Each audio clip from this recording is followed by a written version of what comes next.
കേരളത്തിൽ തെരഞ്ഞെടുപ്പ് പോരാട്ടം അതിന്റെ മൂർധന്യാവസ്ഥയിൽ എത്തി നിൽക്കുകയാണ്. കഴിഞ്ഞ ദിവസമാണ് തെരഞ്ഞെടുപ്പ് കമ്മീഷൻ തീയതി പ്രഖ്യാപിച്ചത്. സ്ഥാനാർത്ഥികൾ അവരവരുടെ വാർഡുകളിൽ സജീവമായി ഇടപെട്ടു കഴിഞ്ഞു. കേരളത്തിൽ ഏറ്റവും അധികം വാർഡുകളുള്ള തദ്ദേശ സ്ഥാപനമാണ് തിരുവനന്തപുരം കോർപ്പറേഷൻ. ഒരു നിയമസഭാ തെരഞ്ഞെടുപ്പിന്റെ വീറും വാശിയും നടക്കുന്ന ഇടമാണ് തലസ്ഥാനം. കോർപ്പറേഷൻ പിടിക്കാൻ BJP ഇറങ്ങുമ്പോൾ ഭരണം പിടിക്കാനുള്ള ഓട്ടത്തിലാണ് ഇടതുപക്ഷം. മൂന്നാം സ്ഥാനത്ത് നിന്ന് ഒരു തിരിച്ചുവരവ് കോൺഗ്രസും ഉന്നമിക്കുന്നുണ്ട്. സ്ഥാനാർത്ഥികൾ എന്തായാലും കളം പിടിക്കാനുള്ള നീക്കം ആരംഭിച്ചു കഴിഞ്ഞിട്ടുമുണ്ട്. തിങ്കളാഴ്ചയാണ് ഇടതുപക്ഷം സ്ഥാനാർത്ഥികളെ പ്രഖ്യാപിച്ചത്. തൊട്ടു പിന്നാലെ സ്ഥാനാർത്ഥികൾ കൂട്ടത്തോടെ മുതിർന്ന നേതാവ് AK ആന്റണിയുടെ വസതിയിലെത്തി. അനുഗ്രഹം തേടുവാനാണ് സ്ഥാനാർത്ഥികൾ ആന്റണിയെ കണ്ടത്. സിനിമാ താരം പൂജപ്പുര രാധാകൃഷ്ണനും അവിടെ LDF-ന് വേണ്ടി മത്സരിക്കുന്നുണ്ട്. BJP സ്ഥിരമായി വിജയിക്കുന്ന ജഗതി വാർഡിലാണ് ഈ സിനിമാ നടൻ മത്സരിക്കുന്നത്. കേരള കോൺഗ്രസ് B-യുടെ സ്ഥാനാർത്ഥിയാണ് പൂജപ്പുര രാധാകൃഷ്ണൻ. മന്ത്രി ഗണേഷ് കുമാറാണ് സ്ഥാനാർത്ഥിയെ പ്രഖ്യാപിച്ചത്. എന്തായാലും രാവിലെ വാതിൽ തുറന്ന ആന്റണി ഇടതുപക്ഷ സ്ഥാനാർത്ഥികളുടെ നീണ്ട നിര കണ്ട് ആദ്യമൊന്ന് അമ്പരന്നു. പിന്നാലെ വന്നു കണ്ടതിൽ സന്തോഷമുണ്ടെന്നും മാത്രം പ്രതികരിച്ചു. അനുഗ്രഹിക്കാൻ സാധിക്കില്ലെന്നും താനൊരു കോൺഗ്രസുകാരനാണെന്നും ക്ഷമിക്കണമെന്നും ആന്റണി പറഞ്ഞു.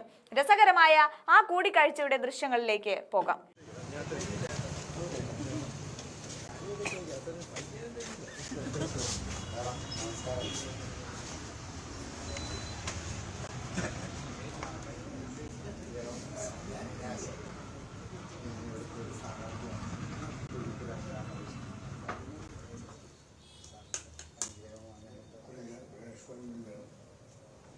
കാണാൻ വന്നേ ഉള്ളൂ.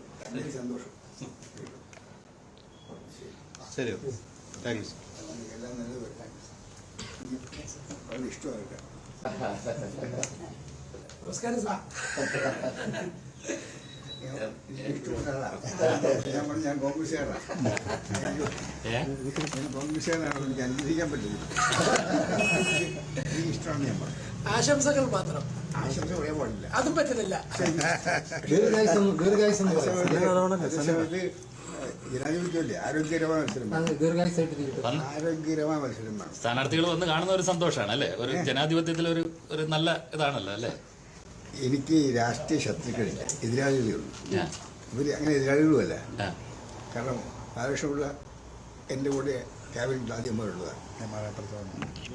ഗണേശ് എൻ്റെ കൂടെ ക്യാബിനറ്റിലുള്ളതാണ്. അവരുടെ കുടുംബമായിട്ട് അടുപ്പുള്ളവരാണ്.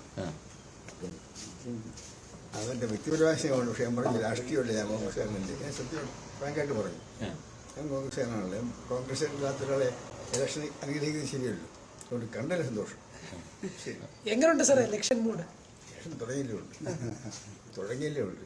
പട്ടികയൊക്കെ കണ്ടപ്പോൾ എന്താ സാറേ തോന്നിയത്? നല്ല സെമി ഫൈനൽ നിർണായകമാണ്. ഇപ്പം അതൊന്നും വേണ്ട. റൈറ്റ്.